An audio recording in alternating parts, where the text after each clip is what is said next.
Hi everybody, I'm Julia and I'm here to share with you a recipe for no-knead fresh baked bread. I thought it was still a good time to show you how to make bread. It's a great skill to know and learn. It's super easy, this recipe. It's no knead and it's fun. You can do it with your kiddos if you want. There is yeast in this bread, but I've noticed that yeast is becoming a little bit more available. If you don't have it and you can't find it, maybe you can ask your neighbor for some yeast. Maybe they have some. They picked it up during the stay-at-home order and maybe they have some extra that you can borrow. So let's get started. It's really easy. This recipe comes from pinchmei'meating.com. So the first thing that I needed to do was measure out 1 1/4 cups of water, and I heated it in the microwave for about a minute. And I just want to heat it long enough so that when they put the yeast in here, it will start to bloom. I don't want to kill the yeast, so I don't want it to be boiling. And the best way to test it is to just put your finger in there, and if you can keep your finger in there for 10 seconds, then you know it's warm enough.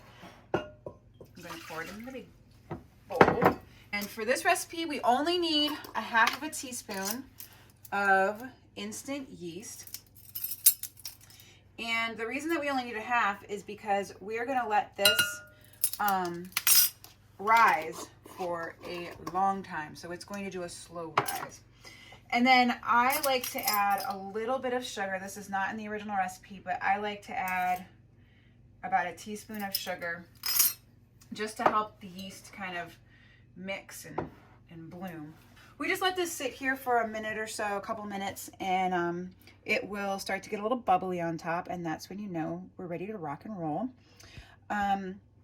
If you guys have any questions, please put your questions in the comments and I will answer them the best I can. And if I don't know the answers, I will find out and get back to you as soon as I do find the answers. This is my favorite bread to make though, because it's so easy.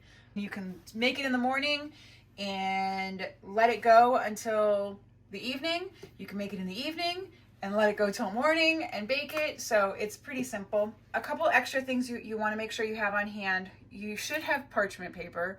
I unfortunately am out, so we're going to do a slightly different plan B. But you need parchment paper usually for this. And then the other thing you want to get, or you want to have, is some kind of heavy duty pot that can go in the oven and be preheated. And has a lid with it. So something that is stoneware or a heavy duty Dutch oven. You can get away with it by just putting it on a sheet pan, but you won't get as nice of a lift on it, as a rise on it in the oven. It can be done though. I have done it.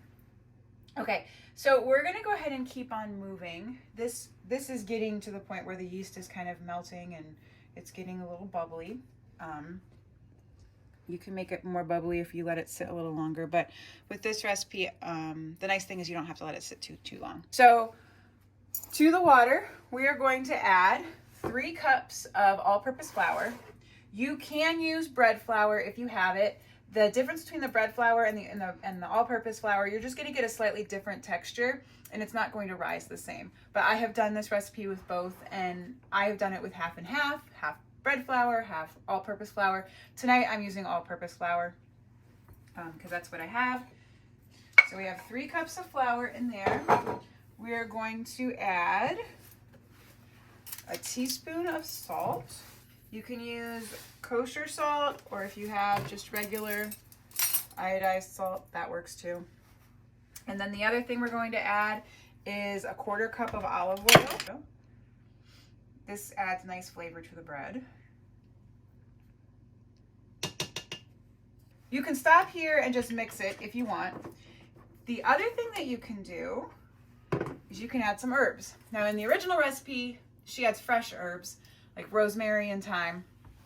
My favorite herb mix is the herb de Provence, which is a mixture of rosemary, fennel, thyme, savory. There's usually lavender in it, oregano, marjoram, basil, tarragon, all kinds of things. So I have just about 1/4 teaspoon. So that's what's going in this bread.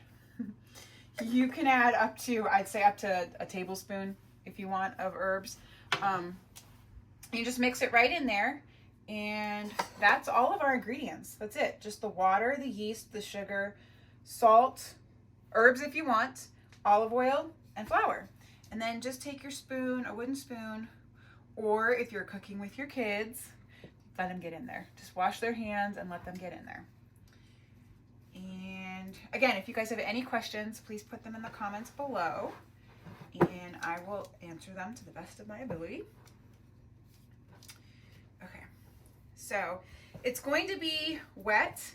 The recipe actually says it's going to be a little shaggy, and if you look, it is. It's not the most perfect looking dough, but it is going to be the most delicious bread. So it's going to be sticky, it's going to be wet, and that's okay.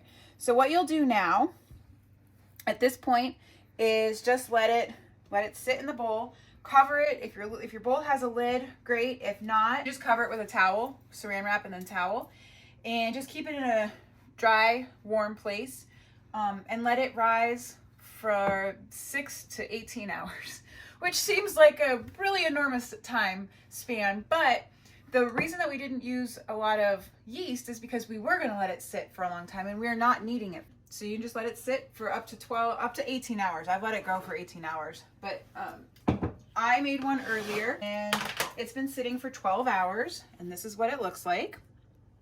It's still spongy. Look, you can see it's still sticking to the sides of the bowl, and that's okay. This darker stuff is where the olive oil and flour mixed, and that's okay too. All right, so we're going to put a little bit of flour down. You don't need a whole lot. And when we're kneading this bread, we're not looking to knead it like we would in a mixer or to tire our arms out. We just want to bring it together so it's in a nice dough ball. All right. And putting the flour down is important because you don't want it to stick everywhere. So I just like to get it to the point where I bring it in to a nice ball and it's smooth. So you can see that I'm just tucking it inside of itself. Okay. Now at this point, what you would do, if you had parchment paper, you would put the parchment paper down and put a little bit of olive oil on it so that this doesn't stick to the parchment, and let it sit covered for about 30 minutes. Preheat your oven to 500 degrees. You're gonna take your pot, your heavy duty pot, and put it in the oven to preheat as well, because you want this to be scorching hot. When you put your bread in, it'll give it a nice crust.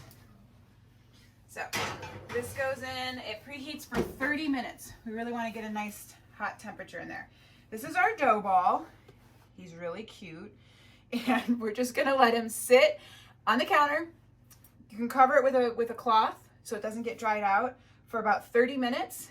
And then when the oven is done preheating, he'll be ready to go in the oven.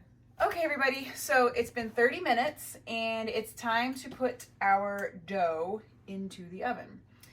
We can't do it just yet. We have to slice the top of it, put little slits in it, because we want steam to be able to come out of the bread as it's baking. Otherwise it will just crack and that won't be very good. So I'm just using a really sharp paring knife. You can use a serrated bread knife if you want. You can even buy those special bread dough slicers and use that. We don't need to get that fancy. So I just like to do 3 slits in the dough. You don't go down too far, just deep enough that it will allow steam to come out, and then these edges will get nice and crispy as it bakes. So it'll taste really, really good. The other thing that I'm going to do, so if you had parchment paper, you would take this, pick it up in the parchment paper and put it in your pot in the oven. I don't have the parchment paper, so what I'm going to do, I'm going to get my pot ready. It's been preheating, ready to go. I'm going to put a little bit of olive oil on my hands and put it on the bottom of this guy so he doesn't stick, because I really don't want him to stick. If I had parchment paper, it'd have the oil on it and we'd be fine. But anyway, now we're going to take this, we're going to put it directly in our pot. Remember, it's very hot. There's a little bit of a sizzle there. We're going to take and put the lid back on, put it in the oven, and then drop the temperature to 425. This will bake at 425 for 30 minutes with the lid on. Then after 30 minutes, we're going to take the lid off and bake it for another about 10 to 15 minutes until it gets golden brown. And then we'll take it out, take the bread out of the pan and let it sit till it cools. And then we'll slice it open and eat it and enjoy it. It's just that simple. So we'll see you in about 35 to 40 minutes. Okay, so I'm back and the bread has baked. It's been about 45 minutes, 40 to 45 minutes. You want it to be a nice golden brown color, and it won't stick. It shouldn't stick to your pan. It came right out, no problems. And if you look really carefully, this is very hot. You see where I cut the slits, it made this nice little crunchy area. So we let this cool really well. I would wait maybe 30 minutes, 30 minutes, and then just slice right into it, and it is delicious. You can slice it for sandwiches, you can tear it and dunk it in some olive oil with some seasoning. You can just eat it straight up as it is. You can do pretty much anything. So I hope you'll try this recipe, and please post in the comments if you do and how it turned out. Until next time, everybody. See you later.